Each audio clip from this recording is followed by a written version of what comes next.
Hello everyone, welcome to this amazing platform of our channel Panisha for Competitive Examinations and I am Piyush. तो आज की class में हम discuss करने जा रहे हैं अपना बूस्टर सीरीज़ का पार्ट नंबर 5 और बेसिकली इसमें हम क्या कर रहे हैं, जो आपका एसएससी सीएचएसएल का एग्जामिनेशन होने वाला है उसके लिए हमारा एक बेसिकली क्रैश कोर्स है। ठीक है, तो इसमें हम जो भी अपने क्वेश्चंस होंगे उनकी प्रैक्टिस कर रहे हैं सीएचएसएल को टारगेट बनाते हुए। और इसके अलावा ये आपका और भी यूज़फुल होगा सीजीएल का जो आपका 2020 का एग्ज़ाम अगर आने वाला है या फिर अगर आपका एनटीपीसी का एग्ज़ाम है तो उसके लिए भी ये सीरीज़ बहुत ज़्यादा हेल्पफुल होगी। ठीक है, तो फिर अगर इससे पहले कि आपने 4 पार्ट नहीं देखे तो वो जाके देख लेना। अगर अभी तक आपने चैनल को सब्सक्राइब नहीं किया तो वो जाके सब्सक्राइब कर लेना, बेल आइकन को दबा देना। ठीक है, और इसके अलावा बहुत सारे कोर्सेज आपके ऑलरेडी चल रहे हैं, जैसे कि आपका स्टैटिक जीके का प्रीमियम कोर्स हो गया, वोकैब का प्रीमियम कोर्स हो गया और आपके सीजीएल के 18 सेट्स हो गए, एनटीपीसी के कोर्सेज हो गए। तो ये सारे कोर्सेज चल रहे हैं, आप जाके देख लेना एक बार प्लेलिस्ट में। और सीजीएल टीयर 2 के लिए हॉट्स क्वेश्चन सीरीज चल रही है, वो भी जाके आप चेकआउट कर सकते हो। ठीक है, चलो भाई आज का हम शुरू करेंगे लेक्चर। आज का हमारा पहला क्वेश्चन देखते हैं ध्यान से क्या है अपने पास, कि in a triangle A B C, A B equal to 8 centimetre, angle A is bisected internally to intersect B C at D. अच्छा, सबसे पहले हम क्या करेंगे, एक ट्राइंगल बना लेते हैं। लेट से हमारा ये है एक ट्राइंगल ए बी सी, ये हो गया ए, ये हो गया बी और ये हो गया सी। ठीक है, अब इस ट्राइंगल ए बी सी में क्या हुआ, आपका एंगल ए को इंटरनली बाइसेक्ट किया गया। लेट से आपका क्या है, इंटरनल एंगल बाइसेक्टर है। दूसरा कलर ले लेता हूँ, देखेंगे अब ये जो है हमने इसको ऐसे क्रॉस से मार्क कर दिया। अब ये जो क्रॉस मार्क करते हैं इसका मतलब होता है ये आपका एक एंगल बाइसेक्टर है। ठीक है, तो एंगल ए को इसने बाइसेक्ट किया। अब क्या बोल रहा है, ये जाके बी सी पर मिलता है डी पॉइंट पर, यानी कि ये जो डी पॉइंट है यहाँ पर आके मिल गया ये बी सी से। अब हमें बोला जा रहा है ये जो बी डी है, बी डी की वैल्यू है 6 सेंटीमीटर एंड डी सी की वैल्यू है 7.5 centimetre. Sorry, then what is the length of C A, यानी अब हमसे पूछ रहा है कि सी ए की लेंथ बता दें और हमें पता है कि ए बी की वैल्यू जो है 8 सेंटीमीटर है।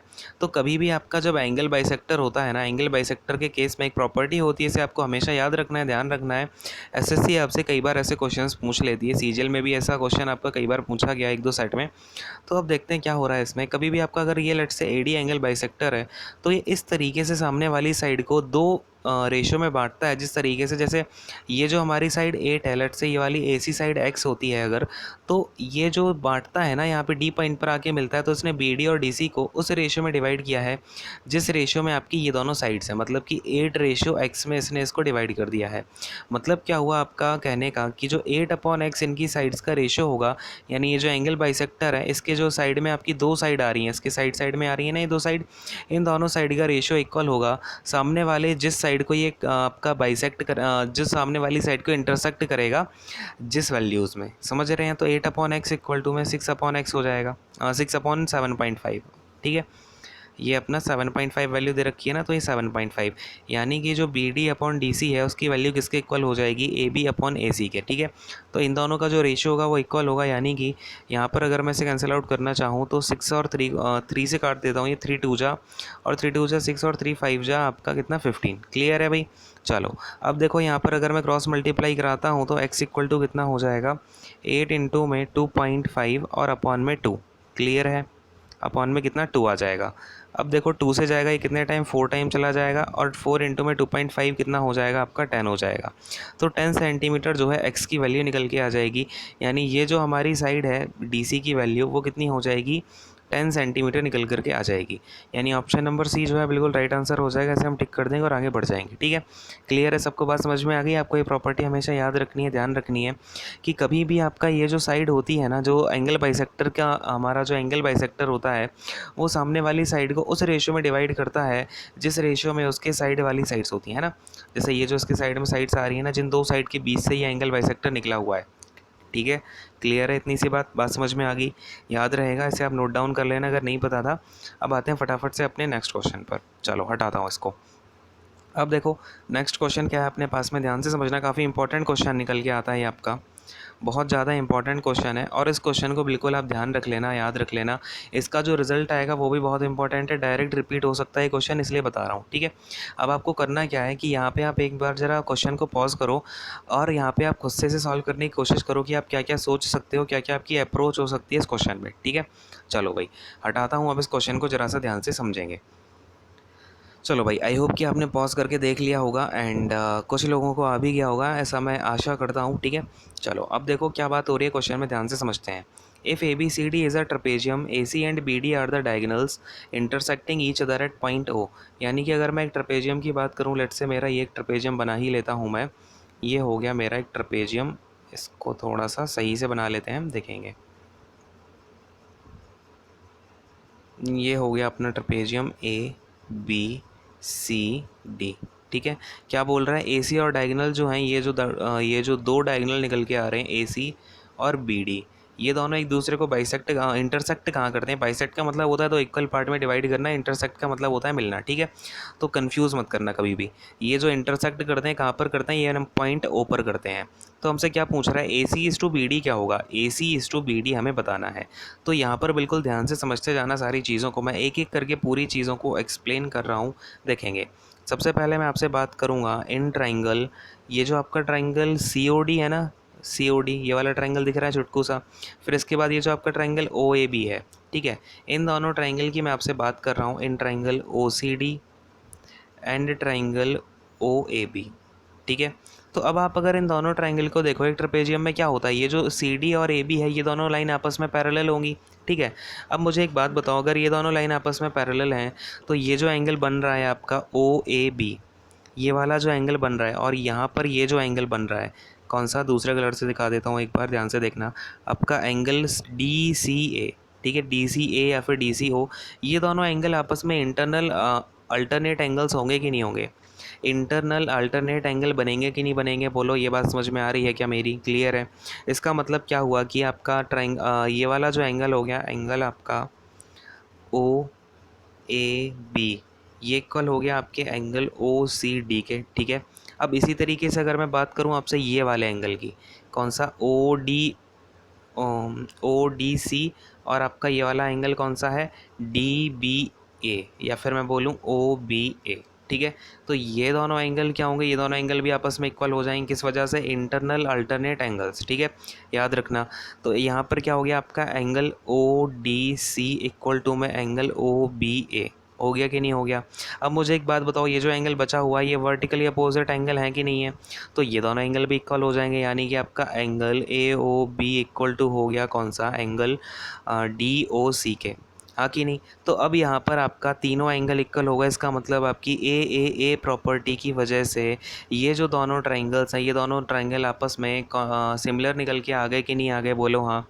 तो देखो यहाँ पर आपका ट्राइंगल OAB सिमिलर निकल करके आ गया ट्राइंगल OCD के, क्लियर है। तो ये दोनों ट्राइंगल क्या हो गए, सिमिलर हो गए कि नहीं हो गए, बात समझ में आ रही है आपको, समझ में आ रहा है ना कैसे हुआ है। चलो अब देखो, अब ध्यान से समझना, जब ये दोनों ट्राइंगल आपस में सिमिलर हो गए तो इनकी जो साइड का रेशियो होगा वो इक्वल होगा कि नहीं होगा। तो यहाँ पे मैं ये लिख सकता हूँ क्या कि OA अपॉन का, ये जो साइड आपकी आ रही है ना, OA दिख रही है, ये वाली साइड, OA अपॉन का, इस देखो एंगल जो ये वाला है, ये वाला एंगल इसके इक्वल है ना। यानी कि एंगल OBA के सामने कौन सी साइड आ रही है, OA। इसी तरीके से एंगल ODC के सामने कौन सी साइड आ रही है, OC। तो OA upon OC equal to में किसके होगा, बात को समझना, OB अपॉन OD के, ठीक है। OB अपॉन OD के होगा कि नहीं होगा, क्योंकि आपका OB किसके सामने आ रहा है, एंगल OAB के, और एंगल OAB किसके इक्वल है, एंगल OCD के, यानी इसके सामने कौन सी साइड आ रही है, OD, ठीक है। ये आपका लिखने का तरीका होता है कभी भी सिमिलर ट्रायंगल होते हैं तो, ठीक है। तो ये इक्वल टू में लेट से आपका कोई कांस्टेंट है लैम्डा, ठीक है, ये मैंने कोई कांस्टेंट मान लिया लैम्डा, ये इसके इक्वल हैं दोनों का रेशियो, ठीक है। तो यहाँ तक आपको सारी बात समझ में आएगी नहीं आई, ये दोनों ट्रायंगल क्या हो गए, आपके कॉन्ग्रेंट हो गए।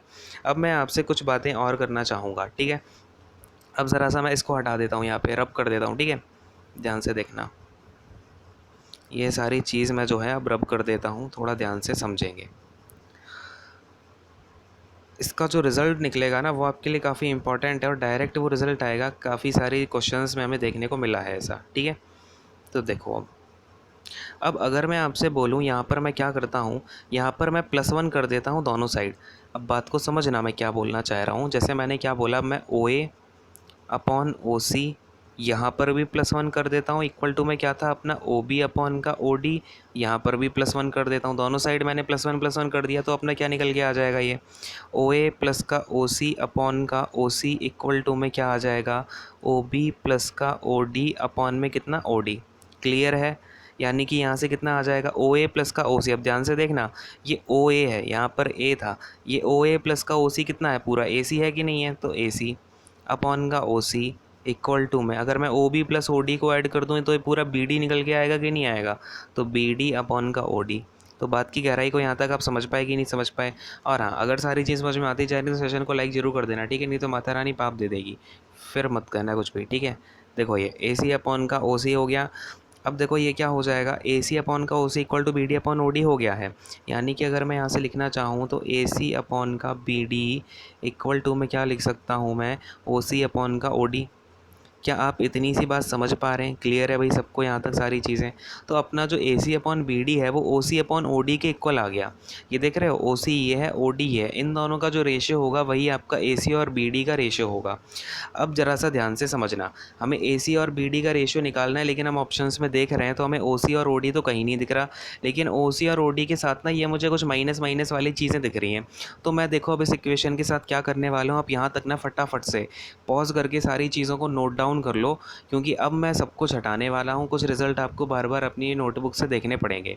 तो पॉज करो, नोट डाउन कर लो। आई बात समझ में? थोड़ा हाथों को चलाओगे तभी चीज़ें जो है नंबर ऐसे ही नहीं आ जाते हैं, ठीक है। चलो इसको हटाता हूँ, अब ध्यान से समझना। अब देखो यहाँ पर मैंने अब क्या लिखना शुरू किया आपके लिए, ध्यान से देखना कि अपने पास में क्या आ गया था। सबसे पहले मैं वो रिज़ल्ट लिखना चाहूँगा कि ए सी अपॉन का बी डी इक्वल टू में अपना ओ सी अपॉन का ओ डी जो है आ गया था। क्लियर है?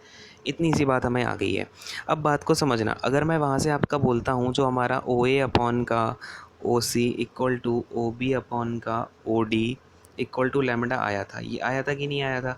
अब मैं यहाँ से ये चीज़ बोल सकता हूँ क्या कि ओ ए इक्वल टू में तो लैम्डा इंटू में ओ सी हो जाएगा, और आपका जो ओ बी है वो इक्वल टू में हो जाएगा लैम्डा इंटू में ओ डी। क्लियर है क्या इतनी सी बात? ठीक है, ये दो बातें मुझे यहाँ से पता चल रही हैं। अब मैं ज़रा सा कलर चेंज कर लेता हूँ और दिखाता हूँ आपको कुछ, देखें ध्यान से। अब अगर मैं आपसे यहाँ पर बोलूँ कि ओ A minus O C, O A minus O C upon का ओ बी माइनस का ओ डी, ठीक है, ये इक्वल टू में अपना क्या है, तो ओ ए की प्लेस पे मैं क्या लिख रहा हूँ, मैंने क्या लिखा आपसे, O A minus O C upon O B minus O D लिखा है। अब ये देखो इक्वल टू में क्या होगा, ओ ए इक्वल टू में मैं डाल देता हूँ लैम्डा ओ सी, ठीक है, लैम्डा इंटू में ओ सी है, और आपका माइनस का ओ सी है। क्लियर है? फिर अपॉन में ओ बी की प्लेस पे मैं क्या डाल देता हूँ, लैम्डा इंटू में ओ डी और माइनस का ओ डी। किसी को कोई आपत्ति हो रही है क्या? हाँ भाई, तो देखो इक्वल टू में ये ओ सी आ जाएगा, ये आ जाएगा आपका लैम्डा माइनस वन, और फिर अपॉन में ओ डी आ जाएगा। यहाँ से आप ओ डी कॉमन निकाल लोगे तो यहाँ भी लैम्डा माइनस वन बचेगा, ठीक है। तो इसे मैं क्या कर देता हूँ, कैंसिल आउट कर देता हूँ लैम्डा माइनस वन को। तो मुझे यहाँ से क्या दिख रहा है कि ओ A minus O C upon का O B minus O D equal to में है ओ सी अपॉन ओ डी के, और मैं पहले ही निकाल चुका हूँ कि ओ सी अपॉन ओ डी किसके इक्वल है, ए सी अपॉन बी डी के। तो ये इक्वल टू हो जाएगा ए सी अपॉन बी डी के। तो बात की गहराई को यहाँ पर आप समझ पा रहे हैं कि नहीं समझ पा रहे हैं, बताएं मुझे ज़रा। ठीक है, तो ये आपका कितना हो जाएगा, यहाँ से अगर आप देखोगे ध्यान से तो O A minus O C upon O B minus O D equal to में A C upon B D निकल के आ गया है। यानी अगर हम ऑप्शंस में देखें तो हमारा ऑप्शन नंबर 4 जो है बिल्कुल राइट आंसर निकल के आता है। तो यहाँ तक आप बताओ मुझे सारी चीज़ समझ में आई कि नहीं आई? अब आपको करना क्या है, इसमें जो प्रूफ में पॉइंट्स आए हैं वो सारे पॉइंट्स को याद रखना है, बिल्कुल इसे आप नोटबुक में नोट कर लेना। और ये जो 4th पॉइंट अपना निकल करके आया ना, ये जो रिजल्ट निकल के आया है, ये आपका डायरेक्ट एग्जामिनेशन में पूछा जाता है, तो थोड़ा सा याद रख लेंगे तो कुछ नहीं जाता, ठीक है। इतना बड़ा सॉल्यूशन आप पेपर में अगर सेम क्वेश्चन आ जाता है इसके लिए करोगे तो कोई आपकी ये मतलब ये कोई होशियारी वाला काम नहीं होगा, ठीक है। तो इसलिए इस रिज़ल्ट को हम थोड़ा सा याद रख लेंगे, अगर सेम क्वेश्चन आता है तो हम उसे टिक करके आगे बढ़ जाएंगे, ठीक है। तो ऐसे हमें क्या करना है, टाइम को गेन करना है। क्लियर है? चलो समझ में आ गया कि नहीं आ गया? फटाफट से लाइक बटन को प्रेस कर देना, ठीक है, और भी लोगों के साथ शेयर करते जाना। चलो इसे हटाता हूँ, आते हैं नेक्स्ट क्वेश्चन पे। चलो भाई, अब देखो नेक्स्ट क्वेश्चन क्या है अपने पास में, ध्यान से समझेंगे। A sum of money invested for 2 years and 9 month. एक सम ऑफ मनी है, यानी लेट से हमारा कोई प्रिंसिपल पी है जिसे हमने इन्वेस्ट कर दिया 2 ईयर 9 मंथ के लिए, किस रेट पर, 8% के सिंपल इंटरेस्ट पर एनम, ठीक है। तो वो क्या होता है कि हमारी मनी 732 बन जाती है, यानी ये क्या है, हमारा अमाउंट है इतने, यानी कि 2 ईयर्स 9 मंथ के बाद 8% के एस आई से 732 रुपीज़ का अमाउंट बन जाता है। तो वो पूछ रहा है कि what was the sum that was initially invested, यानी कि वो कितने रुपए थे, यानी निवेशित की गई धनराशि कितनी थी, अर्थात हमसे प्रिंसिपल की वैल्यू पूछी जा रही है। ठीक है, तो निकाल लेंगे कि नहीं निकाल लेंगे? फटाफट से पॉज करो और सभी लोग ट्राई करो इस क्वेश्चन को खुद से पहले, ठीक है। अब देखो, आई होप कि आपने पॉज करके ट्राई किया होगा। थोड़ा सा हम इसको ऊपर कर देते हैं सो दैट हमें स्पेस मिल जाएगा। अब देखो क्या बात हो रही है यहाँ पे, एक हमारे पास लेट से प्रिंसिपल पी है, ठीक है, प्रिंसिपल हमारा पी है। अब इस पे जो ऐसा ही लगेगा वो कितना होगा, पी इंटू आर, यानी कि रेट हमारा यहाँ पर 8% का हो गया, इंटू में टी, टाइम कितना है 2 ईयर्स, 2 ईयर्स का मतलब 24 मंथ, 24 मंथ प्लस 9 मंथ कितने हो जाएंगे आपके, ये 33 मंथ हो जाएंगे कि नहीं हो जाएंगे, बोलो हाँ। ठीक है, तो टाइम हो गया अपना 33। अब ये तो हो गया मंथ में, ईयर के लिए अपॉन में 12 कर दिया और इधर आपका अपॉन में 100 कर दिया। ठीक है, बात को समझ पा रहे हैं, क्लियर है यहाँ तक। तो ये तो हो गया अपना SI। अब इस SI को जब मैं प्रिंसिपल में ऐड कर दूंगा तभी तो मुझे अमाउंट मिलेगा, और ये जो अमाउंट इक्वल टू में मुझे दिया गया है वो है 732 रुपीज़। यहाँ तक बात समझ में आ रही है कि नहीं आ रही है, क्लियर है। ठीक है, छोटी सी बात है। अब देखो यहाँ से मैं क्या करता हूँ, पी को ले लेता हूँ कॉमन, तो आपका अंदर क्या बचेगा, 8 इंटू में 33, 8 इंटू में 33 करोगे, 8 3 24, 24 यहाँ पे तो 264, यानी कि 264 अपॉन में ये कितना हो जाएगा, और 1200, और इधर आ जाएगा प्लस में 1, इक्वल टू में कितना है 732 है। बात को समझ पा रहे हैं, क्लियर है यहाँ तक। तो अब देखो यहाँ पर पी इंटू में क्या कर देंगे हम, 264 प्लस का 1200, एलसीएम ले लेते हैं, तो अपॉन में क्या आ जाएगा ये 1200, और इक्वल टू में कितना है अपने पास 732 है। तो यहाँ तक बात समझ में आई कि नहीं आई, बोलो हाँ, क्लियर है।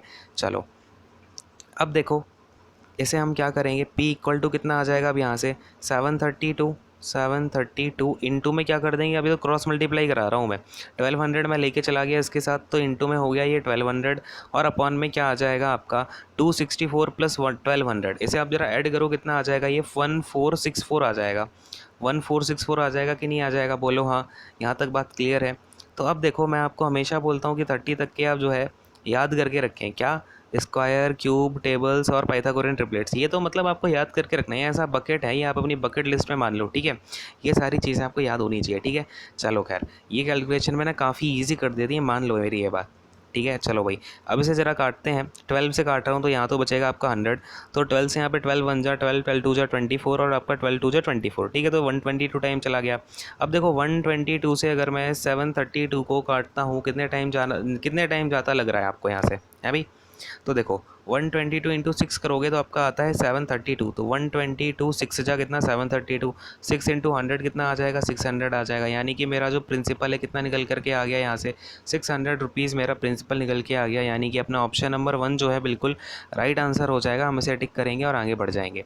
तो समझ में आ गया है कैसे कैसे करना है। चलो अब आते हैं नेक्स्ट क्वेश्चन पे, फटाफट से नेक्स्ट क्वेश्चन देख लेते हैं क्या है अपने पास में। देखो नेक्स्ट क्वेश्चन में क्या दे रखा है हमको, ध्यान से देखते हैं, ज़रा सा जूम कर लेते हैं। देखो in a circle above chord A B is, यानी ये जो आपकी कॉर्ड है, एक कॉर्ड बनी हुई थी सर्कल में आपकी ए बी, इसे हमने क्या किया, आगे बढ़ा करके डी पॉइंट तक लेके गए हम, और इसके बाद में हमने क्या किया है, डी पॉइंट से एक टेंजेंट डाल दी डी।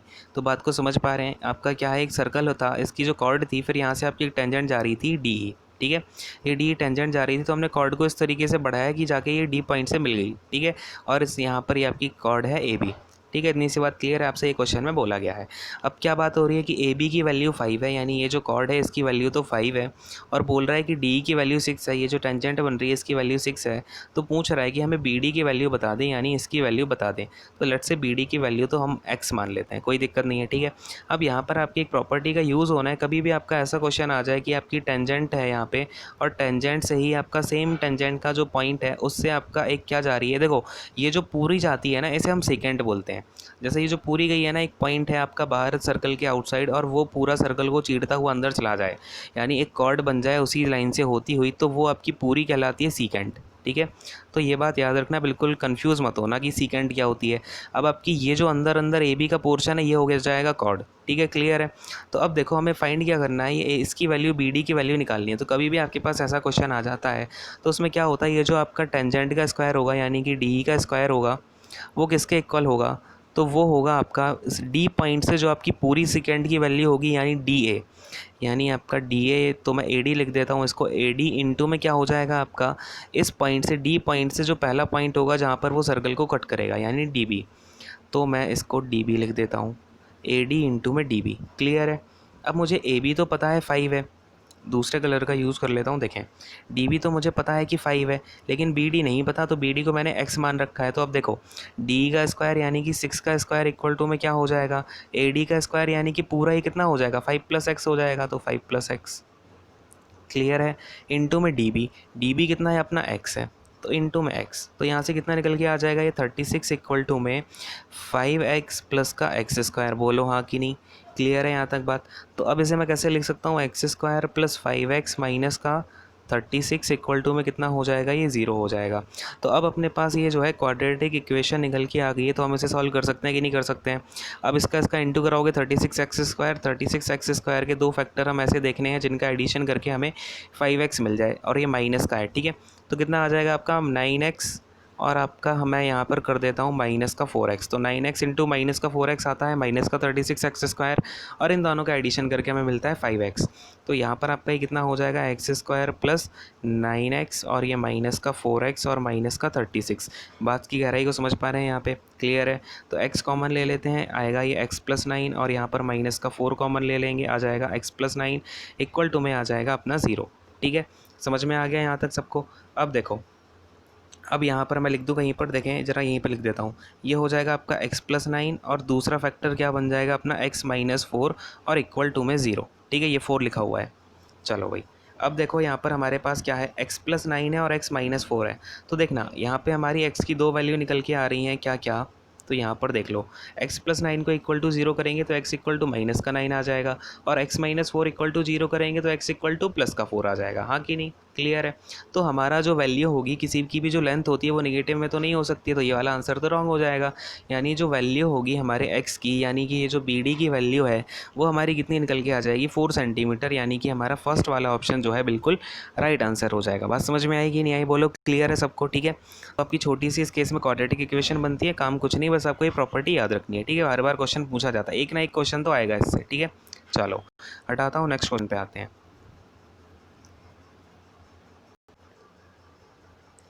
तो देखो भाई, अब बड़े ध्यान से समझना, अगले क्वेश्चन में हमें क्या दे रखा है कि A can complete a task alone in 8 days, यानी कि ए अकेला एक काम को 8 दिन में कंप्लीट कर लेता है, while B alone takes 12 days to do it by herself, यानी बी जो है वो 12 डेज़ में कंप्लीट कर लेती है, और together with C it takes them 4 days to complete the work, यानी कि सी के साथ मिलके वो तीनों 4 दिन में काम को कंप्लीट करते हैं। बात को समझते जाना, ए अकेला कितने दिन में करता है, 8 डेज़ में, बी अकेला कितने दिन में करता है, 12 डेज़ में, और ये दोनों सी के साथ मिलके 4 डेज़ में कर देते हैं, यानी ए प्लस बी प्लस सी मिलके, ए प्लस बी प्लस सी मिलके आपका 4 डेज़ में काम कंप्लीट कर देते हैं। While C and D together can complete the task in 15 days, और जो सी और डी हैं ये दोनों मिलके आपके 15 डेज़ में काम कंप्लीट करते हैं। तो पूछ रहा है कि in how many days D need to complete the task by herself, यानी डी अकेला कितने दिन में काम कर लेगी, ठीक है। चलो अब समझना बिल्कुल ध्यान से, यहाँ पर अगर मैं इन चारों का एलसीएम ले लेता हूँ, देखना भाई, इन चारों का मैं एलसीएम लेता हूँ तो मुझे क्या मिलेगा, 8 है, 12 है, इसको मैं सबसे पहले यहाँ पर क्या लिख दूँगा, तो ध्यान से देखना, 8 लिख देता हूँ। अब मुझे 12 चाहिए तो इंटू में 3 लिख दूंगा, और मुझे 4 का तो यहाँ पर काम खत्म हो गया, 15 को 5 इंटू 3 लिखेंगे, 3 अपने पास ऑलरेडी है, इंटू 5 ले लेंगे, तो ये 24 इंटू 5 यानी कितना 120 आ जाएगा कि नहीं आ जाएगा। तो हमारा एलसीएम तो आ गया 120। अब देखो 8 का यहाँ पर करेंगे 120 में तो कितना जाएगा, ये फटाफट से देखते जाएंगे, ये जाएगा आपका 15, थोड़ा दूसरा रख लेता हूँ तो आपको ज़्यादा अच्छा दिखेगा, है ना। 15 हो जाएगा, 12 से जाएगा ये आपका 10 टाइम्स, 4 से कितने टाइम जाएगा 30 टाइम जाएगा, 15 से कितने टाइम जाएगा आपका 8 टाइम्स जाएगा, ठीक है। तो आपकी ये जो है, अब समझना बात को यहाँ पर बड़े ही ध्यान से कि ये जो है आपकी इफ़िशियंसीज़ आ गई कि नहीं आ गई, इफ़िशियंसीज़ आ गई हैं। अब मुझे किसकी इफ़िशियंसी चाहिए, यहाँ पर मुझे टोटल वर्क तो पता है 120 है, मुझे डी की इफ़िशियंसी चाहिए, यानी डी की चाहिए यहाँ पर, सी और डी की दोनों की इफ़िशियंसी मिलाकर मुझे पता है 8 है। तो हम यहाँ पर सी की इफ़िशियंसी देखते हैं कितनी है, ए और बी की दोनों की अलग अलग इफ़िशियंसी कितनी है, 15 और 10 है, यानी कि अगर मैं देखूँ ए प्लस बी की इफ़िशियंसी कितनी है तो 25 है, और ए प्लस बी प्लस सी की इफ़िशियंसी 30 दी गई है मुझे क्वेश्चन में, मतलब जो हमने निकाली है उसमें, ठीक है। तो इन दोनों की अगर मैं माइनस कर देता हूँ तो जो 5 आ रहा है, ये 5 इफ़िशियंसी किसकी है, सी की है कि नहीं है, तो सी की इफ़िशियंसी पता चल गई 5 है।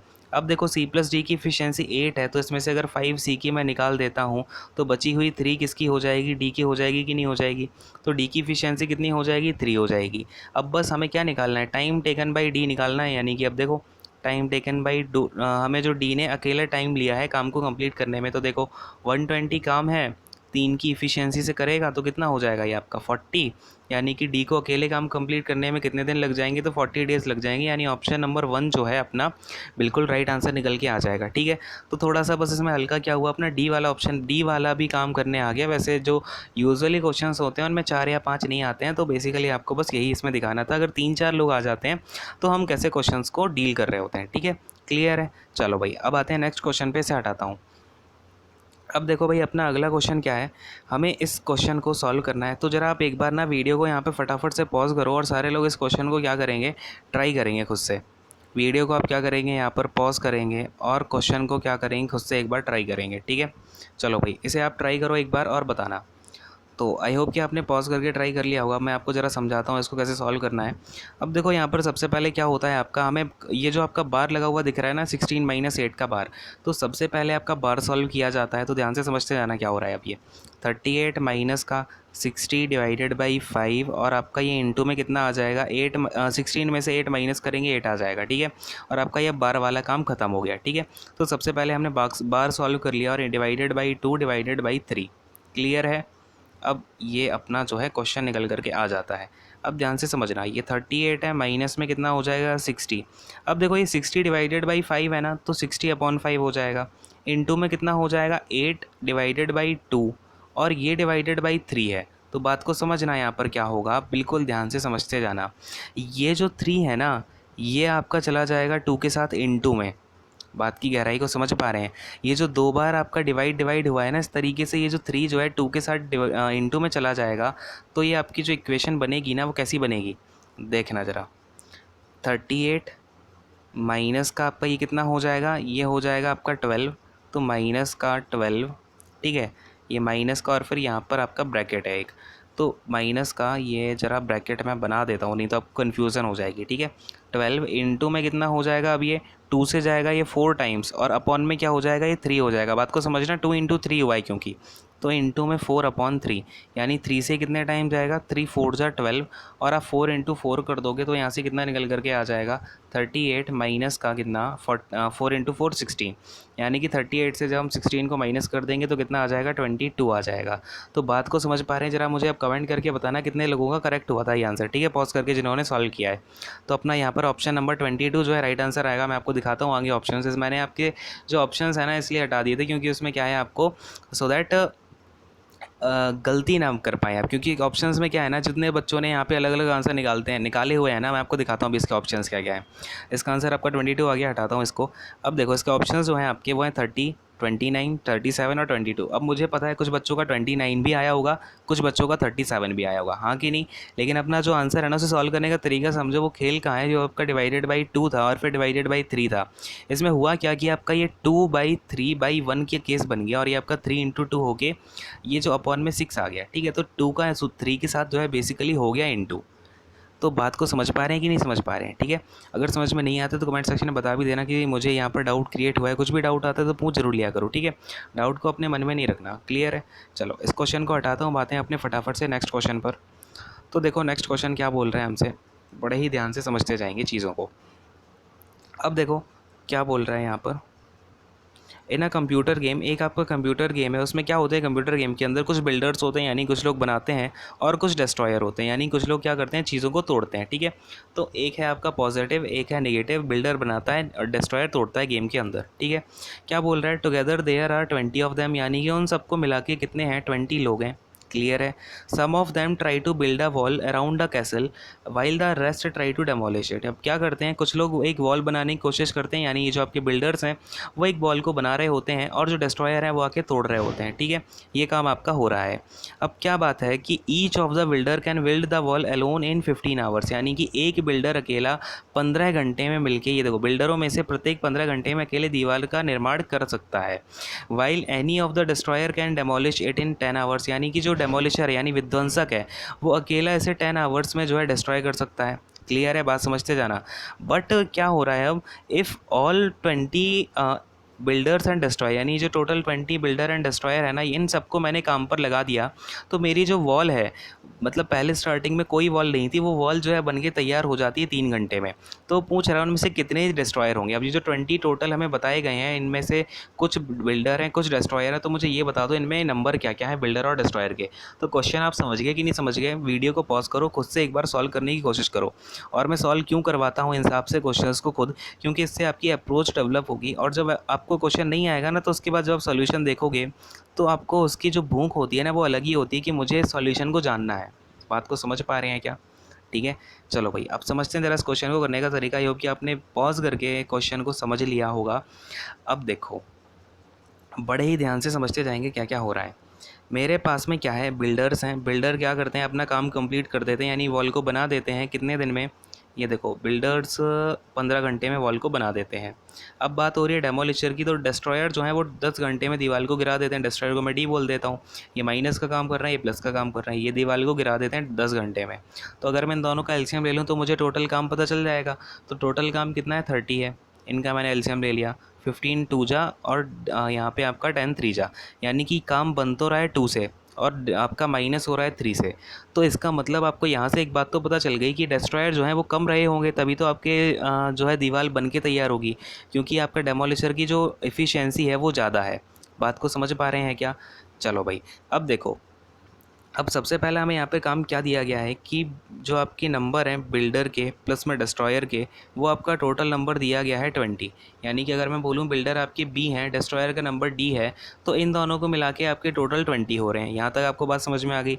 अब दूसरी बात क्या बोली थी मुझे, ये अब जब ये दोनों मिलके काम करते हैं, ठीक है, अब लेट से बिल्डर की इफ़िशियंसी 2 है, 2 की इफ़िशियंसी से जो बिल्डर का नंबर है वो मैंने बोला बी है, तो 2 बी लोग मिलके काम करते हैं। इसी के साथ जो आपका माइनस का 3 है, माइनस की 3 इफ़िशियंसी डिस्ट्रॉयर की, और लेट से आपके डिस्ट्रॉयर का जो नंबर है वो डी है, तो माइनस का 2 बी माइनस का 3 डी, ठीक है। और ये टोटल कितने हैं, टोटल लोग आपका काम कर देते हैं 3 घंटे में, यानी ये जो मिलके आपका टोटल काम कंप्लीट कर रहे हैं 3 घंटे में मिलके काम को कंप्लीट कर दे रहे हैं, और इक्वल टू में क्या हो जाएगा 30। टोटल काम आपको पता ही है 30 है, तो ये आपकी एक इक्वेशन बन जाएगी। यहाँ से बोलो हाँ कि नहीं? यहाँ तक आपको बात समझ में आ रही है क्या क्लियरली? ठीक है, अब देखो, यहाँ से मैं 3 से कैंसिल करता हूँ, ये आ जाएगा 10, तो 2b माइनस का 3d कितना हो जाएगा, 2b माइनस का 3d आ जाएगा 10। ठीक है, अब अपने पास दो इक्वेशन बन गई, एक इक्वेशन ये बन गई, दूसरी इक्वेशन ये बन गई। अब मैं क्या करता हूँ, पहली वाली इक्वेशन में मैंने देखा कि यहाँ पर 2b माइनस 3d लिखा हुआ है, तो मैं क्या करता हूँ, यहाँ पर आपका यहाँ पर 2 का इंटू करा देता हूँ पूरी इक्वेशन में। ठीक है, जब मैंने 2 का इंटू करा दिया तो क्या इक्वेशन बन गई है, 2b प्लस का 2d इक्वल टू में कितना हो जाएगा, ये आपका 40। क्लियर है क्या? ये आ गई पहली इक्वेशन यहाँ से। अब मैं क्या करता हूँ, इन दोनों इक्वेशन में दूसरी इक्वेशन से पहली इक्वेशन को माइनस कर रहा हूँ, तो 2b से 2b कैंसिल हो जाएगा। अब ये माइनस का 3d माइनस का 2d आ जाएगा माइनस का 5d, और इक्वल टू में 10 माइनस का 40 करोगे आ जाएगा ये माइनस का 30। यानी यहाँ से अगर मैं d इक्वल टू देखना चाहूँ तो माइनस का 5 से माइनस का 30 कितने टाइम जाएगा, 6 टाइम्स।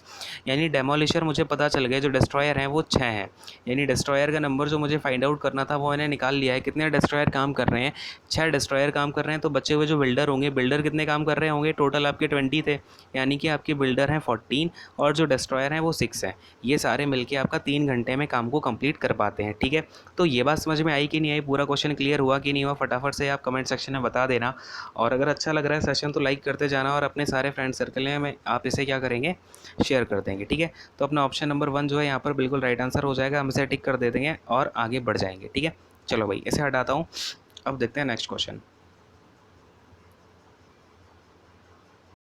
अब हमारे पास में है कि which of the following will give a terminating decimal. ठीक है, तो सबसे पहले हम यहाँ पे समझते हैं टर्मिनेटिंग और नॉन टर्मिनेटिंग डेसिमल क्या होते हैं। जैसा कि आपको पता ही है, हम एक ना एक क्वेश्चन ऐसा डिस्कस कर रहे होते हैं जिसमें हमें थोड़ा सा एक छोटी सी डेफिनेशन पता करनी होती है। और आपका CHSL का जो एग्जामिनेशन है, इस एग्जामिनेशन में आपको एक ना एक ऐसा क्वेश्चन ज़रूर देखने को मिलेगा जिसमें आपका एक ना एक टर्म जो है आपका कहीं ना कहीं डेफिनेशन से रिलेटेड होगा, छोटी मोटी। ठीक है, तो इन सारी चीज़ों को क्या होता है, कई सारे बच्चे निगलेक्ट कर देते हैं। तो हमें ये सारे काम नहीं करने हैं, हमें सारी चीज़ों को देखते हुए चलना है। तो शांत दशमलव या फिर आपका जो टर्मिनेटिंग डेसिमल होता है वो क्या होता है, जैसे आपका कोई नंबर है पी बाई क्यू के फॉर्म में लिखा हुआ है। अब ये जो पी बाई क्यू का फॉर्म है, इसे हम अगर सिंप्लीफाई करते हैं तो जो भी हमारा कोई नंबर आ रहा है वो हमारा डेसिमल में कहीं ना कहीं जा करके स्टॉप हो जाए। लेट से मेरा कोई नंबर आया 1.75, अगर मैं इसे आपको बोलूँ 1/4 है, तो 1/4 को आप क्या लिखोगे, 0.25 लिखोगे कि नहीं लिखोगे? हाँ भाई। तो 0.25 ये 25 पे जाके ख़त्म हो गया डेसिमल। लेकिन यहीं पे अगर मैं आपसे बोलता हूँ 1/3, तो 1/3 क्या होता है आपका 0.33333333, ये आपका ऐसे चलता जाएगा। ये 33 मतलब पूरी कहानी चलती जाएगी, कहीं कभी भी ख़त्म नहीं होगी, ठीक है। तो इसे हम बोलते हैं नॉन टर्मिनेटिंग और इसे हम बोलते हैं टर्मिनेटिंग, ठीक है। तो हमसे वो क्या पूछ रहा है क्वेश्चन में कि ऐसा हमारा यहाँ पर कौन सी फ्रैक्शन है जो हमें टर्मिनेटिंग डेसिमल प्रोवाइड कर देगी, ठीक है। टर्मिनेटिंग डेसिमल, अब देखो यहाँ पर आपका 3/36 है, तो 3/36 का मतलब कितना हो गया, 1/12 हो गया कि नहीं हो गया। और अगर मैं 1/12 को देखूँ तो 1/4 इंटू 3 हो जाएगा, यानी कि इसमें आपका 1/3 का फैक्टर यहाँ पर इंक्लूड हो गया। और आपको पता है 1/3 क्या होता है, नॉन टर्मिनेटिंग होता है। तो ये तो आपका टर्मिनेटिंग नहीं है, क्लियर हो गया। यानी कि फर्स्ट वाला ऑप्शन रॉन्ग हो गया। सेकंड वाले को देखेंगे क्या हो जाएगा आपका 6×6 = 36, यानी कि 1/6 आ जाएगा। और 1/6 में आपका क्या हो जाएगा 1/2 इंटू 3, यानी कि इसमें भी 1/3 का फैक्टर आ गया।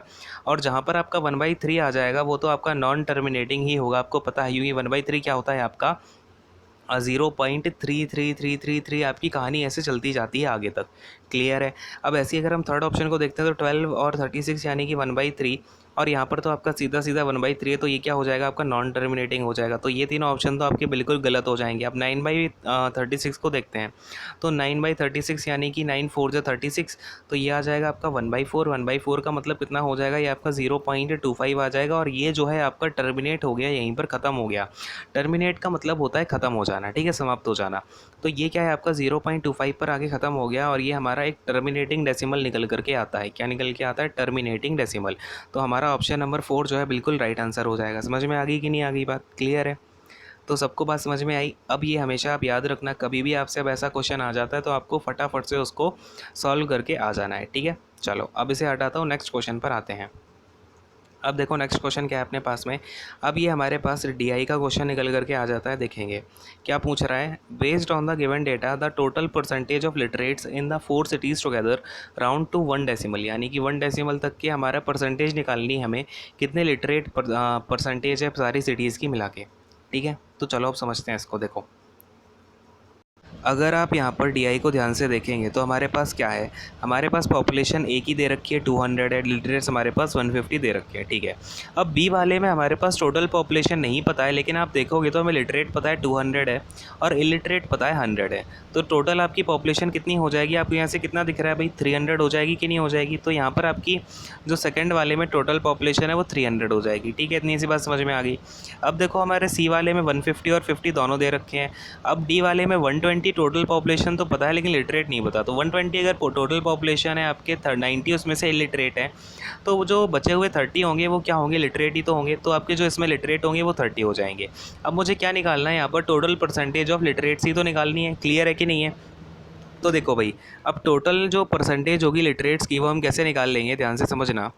लिटरेट्स हमारे टोटल कितने हो जाएंगे, टोटल लिटरेट्स, तो सबको ऐड कर दो फटाफट से, कितने हैं ये 150 250 और ये आपके 30, टोटल आप करोगे कितना आ जाएगा, ये अपना 430 है ना। तो ये आ जाएगा अपना 430, टोटल लिटरेट आ गए। अब मुझे परसेंटेज निकालनी है, तो 430 अपॉन का टोटल आपकी जो पॉपुलेशन है वो कितनी है, 200 + 300 500 प्लस ये आपका 450, ये आ जाएगा प्लस में 120, तो ये कितना हो जाएगा, वेट अ सेकेंड, ये हो गया 650 है ना। 650 + 120 कितना, 770, यानी 770 जो है हमारी टोटल पॉपुलेशन है। परसेंटेज निकालना है, इंटू में 100 कर देंगे, 0 से 0 कैंसिल हो जाएगा, ये कितना आ जाएगा अपना 4300 अपॉन में 77। तो अगर हम इसे सॉल्व करते हैं तो देखो 77 का डिवाइड करेंगे इसमें तो कितना जाएगा, ये सबसे पहले जाएगा 77 5 जा, 77 5 जा कितना होता है 385 है ना। 385 और 430, यानी आपका नीचे जो बचेगा आपका रिमाइंडर 45, फिर एक जीरो लगा दो। 450 में अगेन आपका 77 से 5 टाइम जाएगा, यानी 385। तो 450 में 385 को माइनस करोगे, बचता कितना है भाई 65। तो 65 है, एक पॉइंट लगा देते हैं, ठीक है, पॉइंट लगाओ, जीरो बढ़ाओ, 650 आ जाएगा। अब 650 से जस्ट नीचे क्या बनेगा 77 का, 77 8 जा कितना होता है भाई, 8 जा होता है 616, तो 77 8 जा हो जाएगा अपना 616, यानी कि 55.8। हमें पॉइंट के 1 डिजिट तक का ही निकालना था, यानी हमारा जो 55.8 है राइट आंसर हो जाएगा। सेकंड वाला ऑप्शन यहाँ पर बिल्कुल करेक्ट हो जाएगा, हम इसे टिक कर देंगे और आगे बढ़ जाएंगे, ठीक है। और आपको ये डिवाइड जो है यहाँ पर आपने भागवत सी सुन ली है, इसको चुपचाप जाके पॉज करो और खुद से डिवाइड करो, समझ गए। कुछ बच्चे हैं जो मतलब सुन लेते हैं, बड़ा अच्छा लगता है, फिर आके बोलते हैं कि सर कैलकुलेशन जो है पेपर में बड़ी टफ आ रही है। तो सिलेक्शन लेना है तो बेटा कैलकुलेशन करनी पड़ेगी, ठीक है। डेली 1 आवर का एक रूटीन निकाल लो कि आप 1 आवर में डेली कैलकुलेशन ही करो खुद से, समझे। शॉर्टकट वॉर्टकट कुछ नहीं होता कैलकुलेशन का, ये बात आप समझ लो। हर जगह शॉर्टकट अप्लाई नहीं होते हैं, आपको कभी ना कभी खुद से कैलकुलेशन करनी ही पड़ेगी। आप इसमें जितने ऑप्शन आपको दिख रहे हैं इसके हिसाब से आप जरा इसमें लगा दो कौन सा शॉर्टकट लग पाएगा आपका। हाँ भाई, ठीक है, तो इसलिए बोलता हूँ कि आप कैलकुलेशन करें खुद से। चलो भाई नेक्स्ट क्वेश्चन पे आ रहा हूँ, इसे हटाता हूँ। अब देखो अपने नेक्स्ट क्वेश्चन क्या है, ध्यान से देखेंगे। A wheel has diameter 84 centimetre, the number of complete revolutions it will take to cover 792 metre.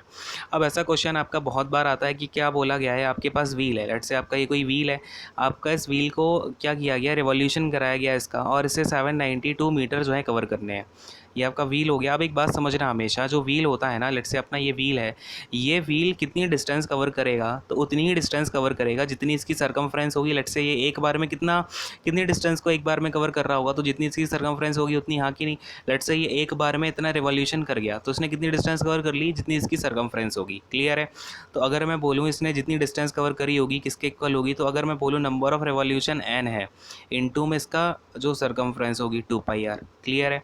तो कभी भी कोई भी आपका अगर व्हील दिया जाता है, आपको कोई भी सर्कल दिया जाता है सर्कुलर शेप का, तो वो उतनी ही डिस्टेंस कवर कर रहा होगा जितनी वो नंबर ऑफ राउंड्स लगाएगा, उसका मल्टीप्लिकेशन उसकी सरकमफ्रेंस के साथ में। क्लियर है।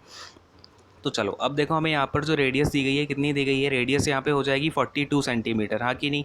तो हमें यहाँ पे नंबर ऑफ रिवॉल्यूशन निकालने, यानी n इंटू में 2 इंटू में 22/7 इंटू में अपना हो जाएगा रेडियस 42, और इक्वल टू में अपनी जो डिस्टेंस कवर करनी है वो कितनी है, 792 मीटर है। तो इसे हम 70 सेंटीमीटर में लिख देंगे, तो 00 आपका यहाँ पर आ जाएगा। 1 मीटर में कितने सेंटीमीटर होते हैं, 100 सेंटीमीटर होते हैं। बोलो हाँ कि नहीं। क्लियर है। चलो अब ये हो जाएगा 7 से जाएगा 6 टाइम्स, और आपका 22 2 जा 44, 44 इंटू में 6 करोगे कितना आएगा, 6 4 जा 24, देन आपका 264 आ जाएगा, है ना। तो n इंटू में 264 इक्वल टू में 792 और आपका 00। अब यहाँ से आपको कुछ चमक रहा है क्या, 264 कितना 6 जा होता है 792, तो यह जाएगा आपका 600 टाइम, यानी कितने रिवॉल्यूशन लगेंगे आपको इतनी डिस्टेंस कवर करने में, 600 रिवॉल्यूशन लगेंगे। तो बात समझ में आई कि नहीं आई। इस क्वेश्चन को बिल्कुल अगर आपको नहीं आता था ये वाला टाइप तो नोट कर लेना, ठीक है, क्योंकि इस टाइप का क्वेश्चन आपका आएगा और पक्के में आएगा, एक ना एक सेट में तो फंसेगा ये क्वेश्चन, ठीक है। अभी जो आपका CGL का एग्जामिनेशन हुआ है उसमें भी ऐसे क्वेश्चन पूछे गए हैं, ठीक है। और अगर आपने वो 18 सेट नहीं लगाए ना, तो बेटा जाके उन्हें पूरा सॉल्व कर लो, 2 टाइम्स करो उनको, ठीक है, क्योंकि आपके क्वेश्चंस कहीं ना कहीं उस पैटर्न पे ही आएंगे, ठीक है। चलो भाई अब ये समझ में आ गया कि नहीं आ गया, फटाफट से हाँ बोलो, ठीक है। अब आते हैं नेक्स्ट क्वेश्चन पे, फटाफट से अब जरा नेक्स्ट क्वेश्चन देख लेते हैं क्या है अपने पास। अब बोला गया है if the number x4441 is divisible by 11 then what is the face value of x। यानी कि अगर आपका ये कोई नंबर है ये डिविजिबल है 11 से, तो हमें x की वैल्यू बतानी है, ठीक है। तो देखो इस क्वेश्चन को हम कैसे सॉल्व करेंगे, ध्यान से समझना। इसके लिए आपको डिविजिबिलिटी रूल पता होना चाहिए 11 का, कि अगर आपके पास कोई नंबर गिवन है x4441, तो इसमें आपकी जो अल्टरनेट प्लेसेस होते हैं, या फिर मैं बोलूँ ऑड प्लेसेस होते हैं और जो इवन प्लेसेस होते हैं, उनका जो डिफरेंस होता है डिजिट्स के सम का, वो आपका या तो 0 होना चाहिए या फिर वो 11 का कोई मल्टीपल होना चाहिए, ठीक है। तो बात को समझ पा रहे हैं। जैसे अगर मैं बोलूँ ये 1 हो गया, ये 4 हो गया, ये x हो गया, ठीक है। ये क्या होगा, ये आपके ऑड नंबर प्लेसेस होगा, यानी 1 + 4 + x करता हूँ कितना आ जाएगा, ये अपना x + 5 आ जाएगा। अब इससे मैं अगर माइनस करूँ, 4 + 4 कितना होता है अपना 8 हो जाएगा, ठीक है। तो ये इससे अगर मैं माइनस करता हूँ 8, तो ये जो वैल्यू आनी चाहिए ये आपकी या तो 0 आनी चाहिए या फिर कोई आपका 11 का क्या आना चाहिए, मल्टीप्लिकेशन आना चाहिए। बात को समझ पा रहे हैं, क्लियर है। तो अब देखो यहाँ पे मैं इससे यहाँ पे अगर मैं 8 को माइनस करूँ तो x की ऐसी कौन सी मिनिमम वैल्यू होनी चाहिए बताएं ज़रा। तो अगर मैं यहाँ पर x को 3 रख देता हूँ तो ये पूरा 8 हो जाएगा, 8 में से 8 को माइनस करूँगा मुझे 0 मिल जाएगा, बोलो हाँ कि नहीं। तो यहाँ पर आपकी x की वैल्यू कितनी हो जाएगी, 3 हो जाएगी। क्लियर है, बात समझ पा रहे हैं सब लोग। तो x की हमारी जो फेस वैल्यू होगी, फेस वैल्यू कुछ नहीं, जो आपकी वैल्यू होती है वही होती है। इसका कैसा दिख रहा है, 3 जैसा दिख रहा है ना, तो बस 3 हम इसको टिक कर देंगे और आगे बढ़ जाएंगे। क्लियर है। फेस वैल्यू टर्म ये याद रखना, अगर आपके सामने फेस वैल्यू आ जाती है तो कभी भी घबरा मत जाना, ठीक है, कि फेस वैल्यू क्या होती है। अब तो फेस वैल्यू मैंने आपको बता ही दिया क्या होती है, और आपको प्लेस वैल्यू मैं ऑलरेडी बता चुका हूँ। लास्ट 2 लेक्चर में मैंने लगातार प्लेस वैल्यू के क्वेश्चंस आपको समझाए हुए हैं, ठीक है। तो ये हो गया आपका इसका क्वेश्चन। तो क्लियर हुआ कि नहीं हुआ, फटाफट से हाँ बोलो, ठीक है, समझ में आ गया 11 का डिविजिबिलिटी रूल क्या होता है। चलो भाई, अब आते हैं नेक्स्ट क्वेश्चन पे, से हटा देता हूँ। देखो नेक्स्ट क्वेश्चन क्या है अपने पास में। अब देखो यहाँ पे हमसे क्या बोला जा रहा है, a total amount of ₹1560 rupees is to be divided among A B and C such that A gets 50% of what B gets and B gets 20% of what C gets. इसका मतलब क्या हुआ कि ए को कितना मिलता है, 50% ऑफ बी को जितना मिलता है, यानी कि 1/2 मिलता है ए को बी का। तो अगर मैं बोलूँ A/B कितना हो जाएगा, तो यहाँ से A/B तो आ गया अपना 1/2। क्लियर है, या फिर 1:2। अब ऐसे ही आपसे क्या बोला जा रहा है, बी को मिलता है सी का 20%, यानी कि 1/5। क्लियर है। तो बी और सी का अगर मैं रेशियो निकालना चाहूँ कितना आ जाएगा, ये 1:5 आ जाएगा, ठीक है। अब यहाँ से आप बिल्कुल देखो, A/B पता है अपने को 1:2, B/C पता है 1:5। तो इसे मैं कैसे लिख सकता हूँ, यानी 2:10। क्लियर है, यानी कि आपका B/C कितना है, 2:10 है। अब देखो यहाँ से मुझे A/B/C मिल जाएगा कि नहीं मिल जाएगा, A/B/C, A अगर 1 है तो B 2 है, और अगर B 2 है तो अपना C 5 है। बात समझ में आ रही है कि नहीं आ रही है। अब मुझे क्या बोला गया है, मुझे इन तीनों में कितना पैसा डिवाइड करना है, तो 1560 रुपीज़ जो है मुझे यहाँ पर इन तीनों में डिवाइड करने हैं। यानी कि इन तीनों को अगर मैं ऐड कर देता हूँ, यहाँ से आ रहा है 13, और इस 13 की जो वैल्यू है वो है 1560। क्लियर है। तो अब देखो 13 से कितने टाइम जाएगा, 13 1 जा 13 और 13 2 जा 26, यानी कि आपका 120 रुपीज़ जो है 1 की वैल्यू है। तो मुझे निकालना कितना है, how much will B get, यानी बी का मतलब क्या है, 2 की वैल्यू निकालनी है। 1 की वैल्यू 120 रुपीज़, तो 2 की वैल्यू कितनी हो जाएगी, 240 रुपीज़। बोलो हाँ कि नहीं। क्लियर है। तो 2 की वैल्यू अपनी 240 रुपीज़ आ जाएगी। तो अपना ऑप्शन नंबर 4 जो है बिल्कुल राइट आंसर निकल करके आ जाएगा। तो यहाँ तक आपको बात समझ में आ गई कि नहीं आ गई, फटाफट से हाँ बोलो। और यहीं पे हम अपने सेशन को रैप अप कर रहे हैं। तो बोलो आज के क्वेश्चंस आपको कैसे लगे, कैसा लगा आज का लेवल, ठीक है। तो यहीं पर हम अपने क्वेश्चंस को ख़त्म करेंगे, एंड कमेंट करके ज़रूर बताना किसको कितने क्वेश्चंस आ गए हैं। तो एंड सेशन को लाइक कर देना अगर आपने अभी तक लाइक नहीं किया है, एंड शेयर कर देना अपने फ्रेंड्स के साथ में। और अभी तक अगर आपने सब्सक्राइब नहीं किया तो कर लो फटाफट से, ठीक है।